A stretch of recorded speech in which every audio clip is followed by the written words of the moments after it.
Então, ó, considerando-se um adulto com um peso normal, o volume adequado de medicamento em aplicação no deltoide, que é o músculo aqui do braço, é de aproximadamente 2 ml. No glúteo, que é o músculo do bumbum, aproximadamente 4 ml. E na coxa, vasto lateral da coxa, cerca de 3 ml. Quantidades maiores do que 3 ml, a gente deve sempre avaliar com cautela, tá? Pois podem não ter uma absorção adequada. Quais são as complicações mais comuns quando a gente administra uma medicação via intramuscular? Pode ter formação de nódulos, pode ter abscesso, pode ter necrose e lesões de nervo. Pessoal, isso daqui varia muito de literatura para literatura, então pode ser que outro professor ele aumente um pouco esses volumes, depende da literatura que ele está utilizando no momento. Então, aqui, ó, algumas regiões, né? O músculo deltoide, tá? Aqui o músculo glúteo, aqui o ventroglúteo e o vasto lateral da coxa. Esses são os músculos que a gente costuma aplicar medicamento por via intramuscular. Vocês vão aprender, agora em técnicas básicas, toda essa parte prática, tá, pessoal? A técnica em si e a prática, tá? Então, por isso, eu não vou entrar nesses detalhes em farmacologia.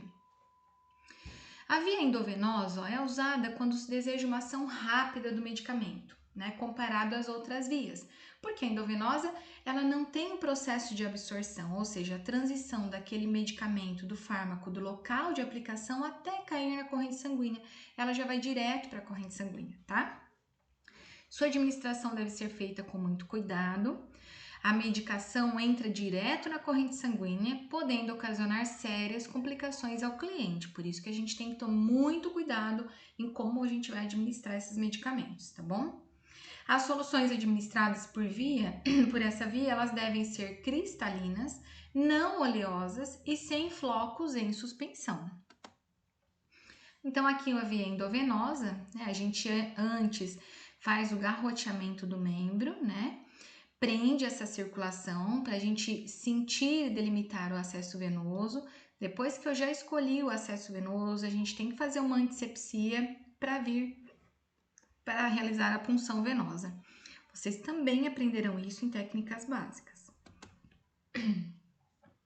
Agora eu trouxe aqui alguns itens que é muito importante vocês saberem.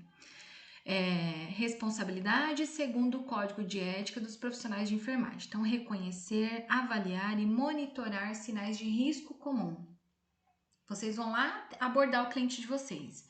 É importante vocês conhecerem como estão as condições clínicas desse cliente, vocês conhecerem as medicações, para daí então saber como monitorar e ter já uma mensuração dos riscos que ele pode apresentar. A importância da participação do cliente e família no processo do uso seguro dos medicamentos. É importante que ele saiba, tenha conhecimento de tudo aquilo que vai ser infundido nele. E a gente tem que saber realizar cálculos e diluição de medicamentos com precisão, para não aspirarmos uma dose errada do medicamento e introduzir o medicamento com dose errada, tá?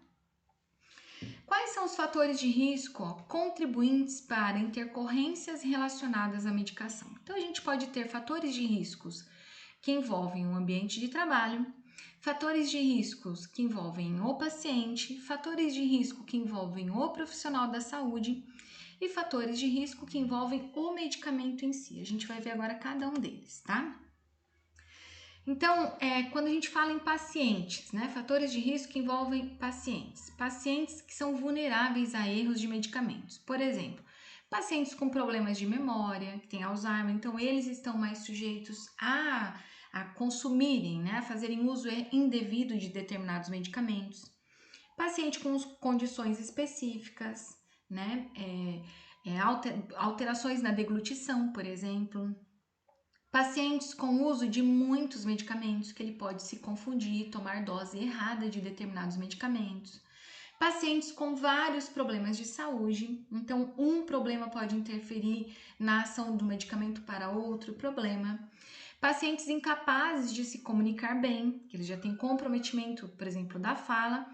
E neonatos, né? Os neonatos, além de não conseguirem se comunicar, é difícil também eles expressarem o que eles estão sentindo.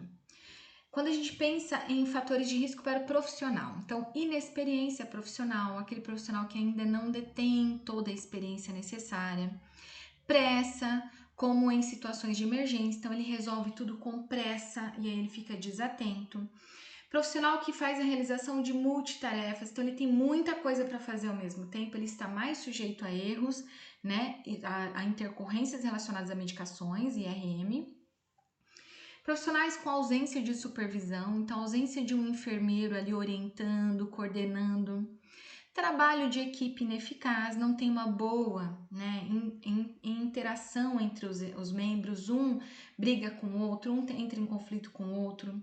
Falha de comunicação entre os profissionais, então são aqueles profissionais que pecam na hora de fazer um registro inadequado, uma passagem de plantão inadequada. Relutância em usar memória auxiliar, como bulas, protocolos, livros ou outras fontes de informação. Então, é aquele profissional que acha que isso é perda de tempo, que ele sabe tudo, né? Ele não busca ver se teve alguma atualização, ou mesmo lá no protocolo da instituição, buscar o conhecimento.